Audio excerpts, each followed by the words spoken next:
अस्सलामुअलैकुम नाजरीन हजरात, चैनल को अभी सब्सक्राइब नहीं किया है तो चैनल को सब्सक्राइब कर लीजिए। साथ में बेल आइकन ज़रूर दबा दीजिए ताकि आने वाली वीडियो की नोटिफिकेशन आपको मिलती रहे। आप अंदाजा लगाएं, यतीम का कोई वकार नहीं था। आकाए करीम सल्लल्लाहु अलैहि वसल्लम की बारगाह के अंदर सहाबी हाजिर होते हैं, सरकार मेरा दिल बहुत सख्त है, आप कोई नुस्खा अता फरमाएं जिससे मेरा दिल नरम हो जाए। आकाए करीम सल्लल्लाहु अलैहि वसल्लम ने फरमाया, किसी यतीम के सर पर हाथ फेर दो, तुम्हारा दिल नरम हो जाएगा। अल्लाह अकबर। यतीम की किफालत करने वालों के हवाले से मेरे आका सल्लल्लाहु अलैहि वसल्लम ने फरमाया, मैं और यतीम की किफालत करने वाला क़यामत के दिन इस तरह से करीब होंगे जैसे कि ये दो उंगलियां हैं।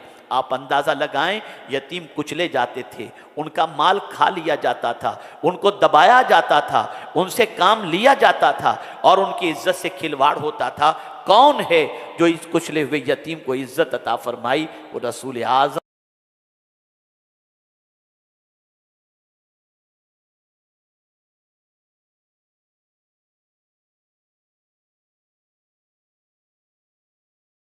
आकाए करीम सल्लल्लाहु अलैहि वसल्लम ने इरशाद फरमाया, जिसने बूढ़ों का एहतराम किया उसके नाम आमाल में अल्लाह अज़्ज़ व जल्ल की इज्जत करने का सवाब लिख दिया जाएगा। आप अंदाज़ा लगाएं, आज के दौर के बहुत सारे बच्चे अपने बूढ़े बूढ़े माँ बाप की कद्र नहीं करते, उनकी इज्जत नहीं करते, उनका एहतराम नहीं करते। रसूल आज़म सल्लल्लाहु अलैहि वसल्लम ने फरमाया, मल्लम यरहम सगीरना वलम युवक्किर कबीरना फलैस मिन्ना, जो छोटों पर शफकत नहीं करता और बड़ों का एहतराम नहीं करता, आकाए करीम सल्लल्लाहु अलैहि वसल्लम ने फरमाया वो हमारा नहीं। तन्हा मदीने के ताजदार उठ रहे हैं और कितने शोबे जात हैं आप देखिए। बच्चियां जिंदा दफन की जा रही हैं, गरीबों का माल लूटा जा रहा है, कमज़ोरों की आबरू पर हाथ डाला जा रहा है, गुलाम बनाकर रखा जा रहा है। इन सारी सिचुएशन के अंदर तन्हा मेरे आका सल्लल्लाहु अलैहि वसल्लम की ज़ात उठती है और देखते देखते 23 साल की मुद्दत के अंदर इन सारी खराबियों का जनाजा निकल जाता है और फिर एक ऐसे इंसान मुआशरे के अंदर उठते हैं जिनको देखने के बाद ज़िंदगी गुजारने का सलीका आ जाए, ज़िंदगी गुजारने का तरीक़ा आ जाए। एक वाक़े के ज़रिए मैं समझाऊं ताकि आप महसूस कर सकें। जब रसूल आज़म सल्लल्लाहु अलैहि वसल्लम के विसाल के बाद सैयदना सिद्दीक़ अकबर रदी अल्लाह ताला अन्हु मसनद खिलाफत पर तशरीफ़ फरमा होते हैं तो एक रजिस्टर आपने मंगवाया और उस रजिस्टर के अंदर काम की तकसीम लिखना आपने शुरू कर दी। ये काम फलां करेगा, ये काम फलां करेगा, ये काम फलां करेगा। सारे काम को आपने नोट डाउन कर लिया। एक काम ऐसा था, एक बुढ़िया थी जिसके घर की सफाई और उसको खिलाने का काम था। सिद्दीक़ अकबर ने उस बुढ़िया औरत के काम के आगे किसी का नाम नहीं लिखा। सिद्दीक़ अकबर रदी अल्लाह ताला अन्हु उठकर तशरीफ़ ले गए तो आपके जाते ही फ़ारूक आज़म ने रजिस्टर उठाया और उसे जब देखा तो बुढ़िया के काम के सामने किसी का नाम लिखा हुआ नहीं था। फ़ारूक आज़म ने महसूस किया कि यहाँ किसी का नाम नहीं लिखा हुआ है, मैं ही जाकर के ये काम अंजाम दूंगा। फ़ारूक आज़म रदी अल्लाहुल मौला तबारक व तआला अन्हु दूसरे रोज़ सुबह को जाते हैं उस बुढ़िया के घर पर। जैसे ही पहुँचते हैं तो क्या देखते हैं, घर भी साफ नज़र आ रहा है, बुढ़िया भी फ्रेश नज़र आ रही है। बुढ़िया से कहते हैं, माई तूने खाना खा लिया? हाँ खा लिया। तेरे घर की सफाई हो गई? हाँ हो गई। माई किसने तेरे घर की सफाई की, किसने तुझे खाना खिलाया? कहा ये तो नहीं मालूम, मैं तो आँख से नाबीना हूँ, कोई आता है मेरे घर को भी साफ करके जाता है और मुझे खिला करके भी जाता है। अल्लाह अकबर। रसूल आज़म सल्लल्लाहु अलैहि वसल्लम की तरबियत का आप नमूना देखिए।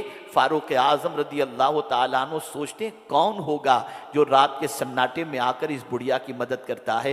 रात को छुप कर एक जगह पर खड़े हो जाते हैं ये देखने के लिए कि कौन है जो इस बुढ़िया की मदद कर रहा है। अल्लाह अकबर। हज़रत फ़ारूक आज़म छुप कर खड़े थे। रात काफ़ी गुजर जाने के बाद आपने देखा चेहरे पर कोई रुमाल डाल करके उस बुढ़िया के घर की तरफ जा रहा है, नंगे पैर है। आवाज़ दी, कौन? फ़ारूक आज़म की आवाज़ जैसे ही पहुंची सिद्दीक़ अकबर ने जवाब फरमाया, अबू बकर। जैसे ही फ़ारूक आज़म ने सुना अबू बकर, कहते अमीरुल मोमिनीन, रात के सन्नाटे में इस बुढ़िया के घर के अंदर सफाई करने के लिए और खिलाने के लिए आप तशरीफ़ लाते हैं, मुझे हुक्म दे देते। फरमाते ये कठिन काम था, मैंने इसको अपने जिम्मे ले लिया है और मैं पहले से कर रहा हूँ इस काम को। उसके बाद फारूक आजम के जब का सवाल सुनिए। फारूक आजम अर्ज करते हैं, अमीरुल मुमिनीन, खिदमत तो समझ में आती है, नंगे पैर आना समझ में नहीं आता। अब जवाब सुनिए सिद्दीक, अगर इखलास के साथ काम करो तो अल्लाह ताला लोगों की जिंदगियां बदल दिया करता है। कोशिश अपनी तरफ से हो, नतीजा अल्लाह अज़्ज़ व जल्ल की तरफ से होता है। आप सोचो मेरे प्यारे आका सल्लल्लाहु अलैहि वसल्लम के प्यारे दीवानों, ये एक दिन का बिगाड़ नहीं था, 500 साल डार्क जो है वो जमाना गुजरा है, डार्क पीरियड गुजरा है। हजरत ईसा अलैहिस्सलातु व तस्लीम के बाद से लेकर रसूल आजम सल्लल्लाहु ताला अलैहि वसल्लम की आमद तक ये 500 साल जिंदगी के अंदर कोई नबी तशरीफ नहीं लाए। इस दौर में कोई नबी तशरीफ नहीं लाए। इंसान लाकानूनियत का शिकार था, मर्जी की जिंदगी गुजारता था, तबीयत की जिंदगी गुजारता था।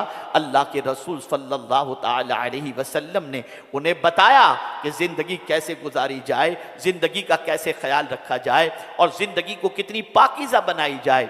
मेरे प्यारे आका सल्लल्लाहु अलैहि वसल्लम के प्यारे दीवानों, कुरान मुक़द्दस में एक आये करीमा मौजूद है।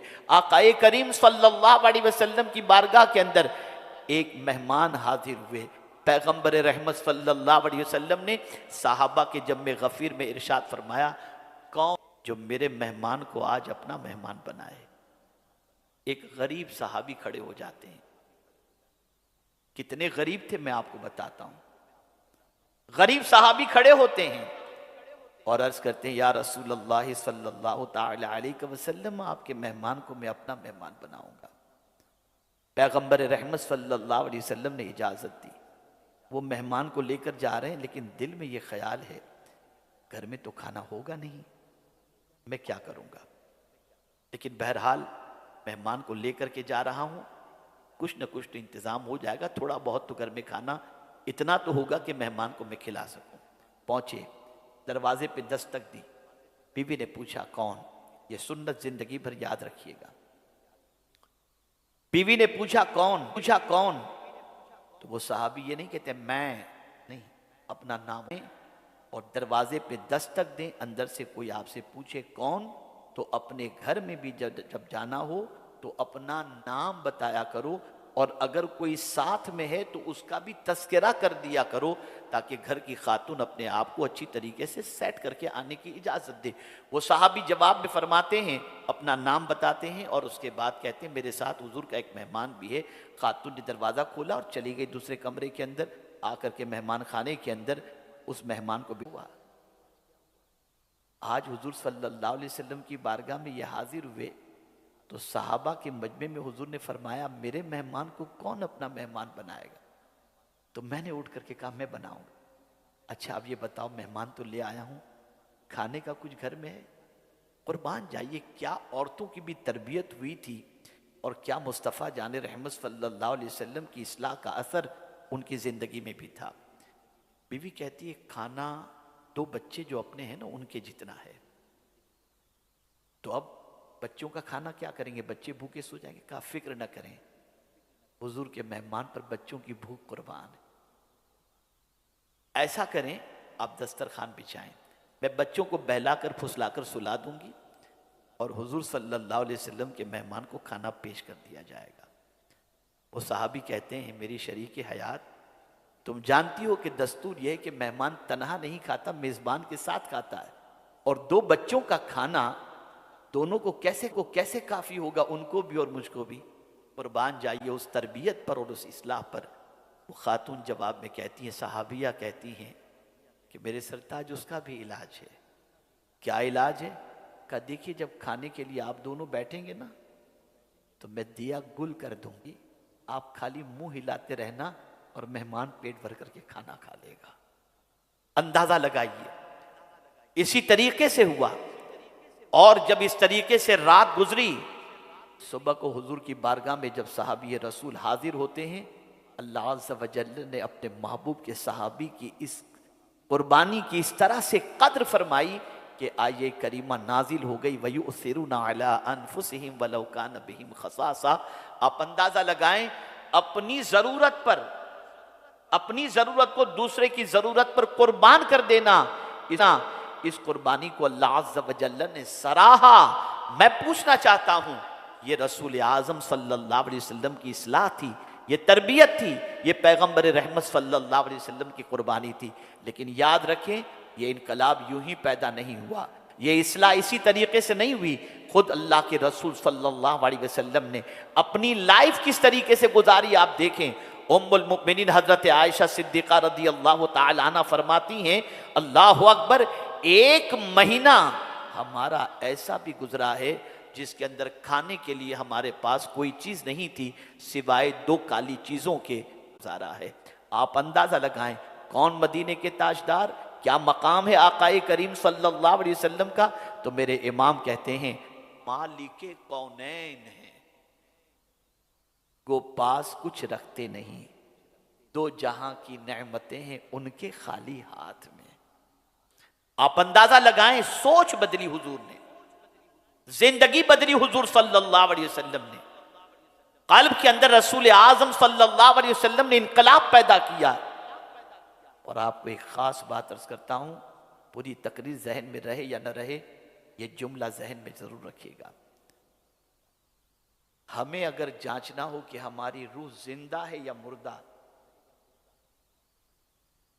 कैसे जांचें? किसी आरिफ बिल्लाह से किसी ने पूछा कि हजरत ये तो बताइए, हमारी रूह जिंदा है या मुर्दा कैसे पता चले? जुमला सुनिएगा। फरमाते हैं, किसी का गम अगर तुम्हारी आंखों को नम कर दे तो समझ लेना तुम्हारी रूह जिंदा है। आज गमों का मजाक उड़ाया जाता है, गमों पर कहे लगाए जाते हैं। एक अजीब सिचुएशन से आज का दौर गुजर रहा है।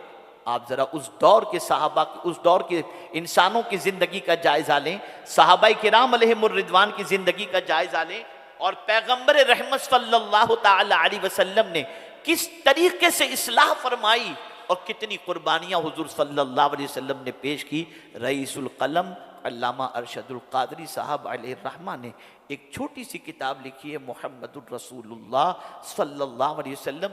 उस किताब में उन्होंने तज्जिया किया है और साबित किया है कि रसूल आजम सल्लल्लाहु अलैहि वसल्लम की 63 साला जिंदगी के अंदर सिर्फ 2 साल को हम कह सकते हैं कि हुजूर के इत्मीनान से गुजरे होंगे।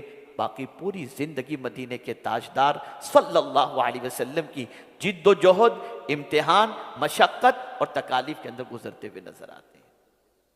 तब जाकर ये इस्लाह हुई, तब जाकर मुआशरे के अंदर इंसान तैयार हुए।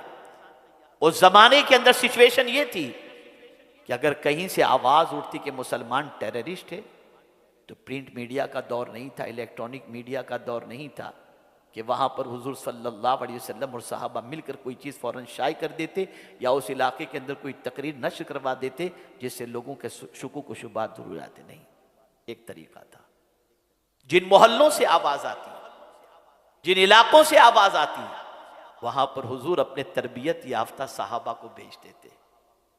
जब सहाबी किसी मोहल्ले में रहने के लिए जाते, उनकी सुबह को लोग देखते, उनके अखलाक को देखते, उनके किरदार को देखते, उनकी आदतों को देखते, उनके बातचीत के लबो लहजे को देखते, और उनकी सारी चीज़ों को देखने के बाद उनकी सोच पूरी बदल जाया करती थी।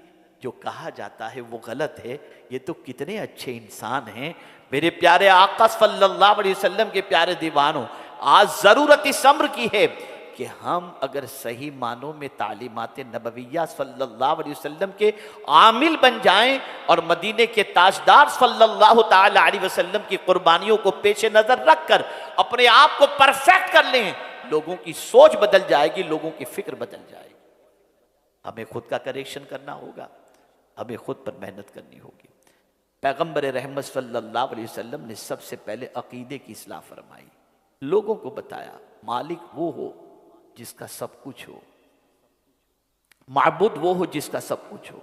सारी कायनात का पैदा करने वाला कौन है? अल्लाह खालिकु कुल्ली शै, हर चीज का पैदा करने वाला अल्लाह है। अगर एक की जगह पर 2 माबूद हो तो क्या होगा? लौकान फीहिमा आलिहतुन इल्लल्लाह लफसदता, फसाद पैदा हो जाएगा। एक की जगह पर कई माबूदों, फसाद पैदा हो जाएगा। एक कहेगा सूरज इतने बजे निकले, दूसरा कहेगा इतने बजे निकले, निज़ाम पूरा ख़राब हो जाएगा। अल्लाह के रसूल सल्लल्लाहु अलैहि वसल्लम ने एक माबूद बरहक की बारगाह में जबीन नियाज चुकाने की तालीम अता फरमाई, और साथ ही साथ उन्हें बताया गया, लोगों को समझाया गया, अल्लाह हर चीज का खालिक है, उसी के सामने सर झुकाओ, उसी की बंदगी करो, उसी की परस्तिश करो, उसी की इबादत करो। और मेरे प्यारे आका सल्लल्लाहु ताला अलैहि वसल्लम के प्यारे दीवानों, साथ ही साथ ये भी तालीम दी गई कि एक दिन है आखिरत का जिसमें तुम्हें अल्लाह की बारगाह में अपनी जिंदगी का जवाब देना है। याद रखें, आदमी बैलेंस शीट तैयार करता है, आदमी अपना अकाउंट क्लियर रखता है, उसकी एक वजह यह है कि उसको मालूम होता है कि चेकिंग आएगी तो मुझे जवाब देना पड़ेगा, इसलिए अपना अकाउंट वो क्लियर रखता है। मेरे प्यारे आका सल्लल्लाहु अलैहि वसल्लम के प्यारे दीवानों, क़यामत के हवाले से भी कुरान ने सूरह फातिहा में वाज़ेह लफ्ज़ों में बता दिया, मालिक यौमिद्दीन, यौम जज़ा का मालिक। मेरे प्यारे आका सल्लल्लाहु अलैहि वसल्लम के प्यारे दीवानों, क़यामत के दिन अल्लाह पल पल का हिसाब लेगा। ज़िंदगी उसने अता फरमाई और रिज़्क़ उसने अता फरमाया, इज्जत उसने अता फरमाई, सब कुछ उसके दस्ते कुदरत के अंदर है, सब कुछ उसके कब्जे कुदरत के अंदर है, सब कुछ उसी ने अता फरमाया है। मौत ऐसी सच्चाई है जिससे कोई इनकार नहीं कर सकता। दुनिया में दो चीज़ें ऐसी हैं जिसकी तमन्ना इंसान रखता है, लेकिन ये तमन्ना कभी पूरी नहीं हो सकती। एक दुनिया का इंसान चाहता है कभी मौत ना आए, और दुनिया का इंसान चाहता है कभी बूढ़ा ना हो, लेकिन ये दो तमन्नाएं कभी पूरी नहीं होती। मौत उसके वक्त पर आती है। मैं पूछना चाहता हूँ, बुलेट प्रूफ जैकेट पहन करके आदमी चले, या फिर बॉडीगार्ड के दरमियान आदमी चले, या बुलेट प्रूफ कार के अंदर आदमी चले, हजार हिफाजती इंतजाम कर ले, लेकिन मौत का आहनी पंजा जब उसको गिरफ्त में लेना चाहेगा और उसका वक्त जब आ जाएगा, लिकुल्लि उम्मतिन अजल इज़ा जा अजलहुम ला यस्ताखिरून साअतन वला यस्तक़दिमून। कौन है इन हिफाजती दस्ते के बावजूद रूह को कब्ज करवा लेता है? वो मेरे परवरदिगार की ज़ात है, वो पालनहारे हकीकी की ज़ात है। आक़ाए करीम सल्लल्लाहु अलैहि वसल्लम ने इस तरह से सहाबा के दिलों के अंदर, इंसानों के दिलों के अंदर एहसास मसूलियत पैदा फरमाया, चुनांचे उनकी ज़िंदगी बैलेंस के अंदर थी। वो जानते थे हम सब कुछ करने के लिए नहीं, बल्कि वही करने के लिए पैदा हुए हैं जिसके करने का हुक्म अल्लाह अज़्ज़ व जल्ल ने अता फरमाया, अल्लाह के रसूल सल्लल्लाहु अलैहि वसल्लम ने अता फरमाया। तो सबसे पहले आक़ाए करीम सल्लल्लाहु अलैहि वसल्लम ने अक़ीदे की इस्लाह फरमाई। क्या वजह है कि हमारा अक़ीदा है अल्लाह देख रहा है, फिर भी हम गुनाह कर रहे हैं, फिर भी हमारे हम गुनाह के दरवाजे पर दस्तक देते हुए नजर आ रहे हैं। लेकिन क्या वजह थी कि सहाबाए किराम अलैहिमुर रिज़वान का दामन गुनाहों से बचता हुआ नजर आता है, और उनकी जिंदगी इस तरीके से नजर आती है कि परवरदिगार ने खुद कुरान मुक़द्दस में फरमाया, इहदिनस सिरातल मुस्तकीम सिरातल लदीना अनअमत अलैहिम, और इनाम याफ्ता बंदों की फहरिस्त के अंदर औलिया को शामिल फरमाया।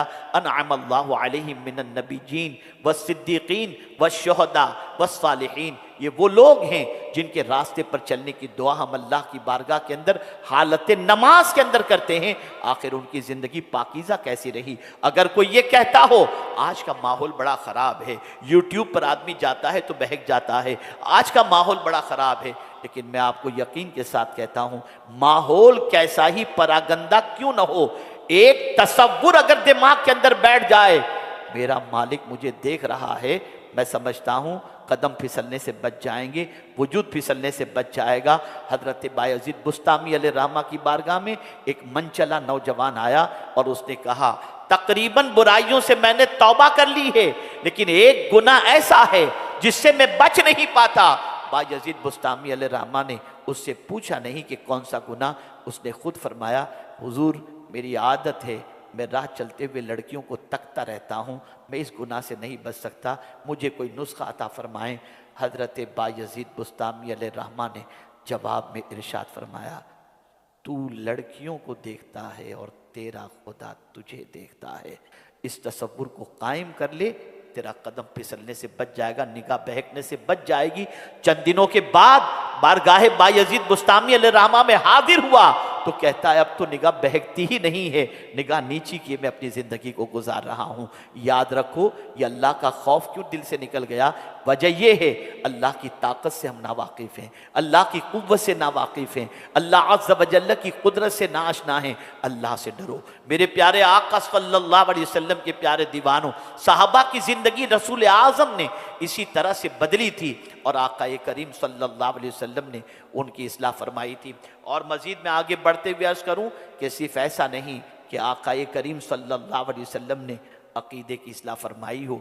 अब आइए मैं उस चीज़ की तरफ आपकी तवज्जो को मबदूल कराता हूँ जिसको सुनने के बाद मैं यकीन के साथ कहता हूँ मेरे आका सल्लल्लाहु अलैहि वसल्लम की अज़मतों का सिक्का आपके दिल में बेपनाह बैठ जाएगा।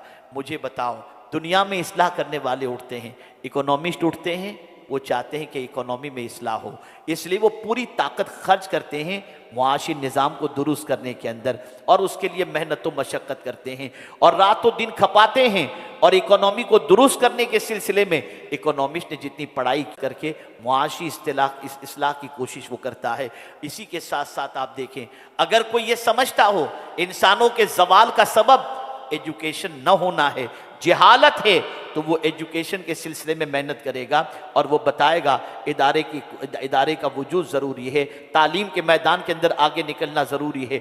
एक एजुकेशन का एक्सपर्ट जो होगा वो तालीम के पीछे मेहनत करता हुआ नज़र आएगा। अगर आर्मी का कोई ऑफिसर है, आर्मी का कोई है जवान, वो चाहेगा कि आर्मी में करेक्शन हो तो वहाँ पर आप देखेंगे आर्मी जनरल जो होगा वो वहाँ के कानून बनाएगा और उसकी इस्लाह करता हुआ नज़र आएगा। कोई अगर लॉयर है तो वो अगर इस्लाह करना चाहेगा तो वो कानून के सिलसिले में इस्लाह करेगा, वो लॉ के कानून ऐसे बनाएगा, नए नए पॉइंट्स लेकर के आएगा और चाहेगा कि अदलिया का निज़ाम दुरुस्त हो। इसी तरीके से आप देखते चले जाएं, कोई हुकूमत कर रहा है और चाहता है कि हुकूमत के अंदर इस्लाह हो तो वो कोशिश करेगा कि इसके अंदर नई नई चीज़ें लाई जाएं और इस तरह से सियासत और हुकूमत सही तौर पर चले, वो उसकी कोशिश करेगा।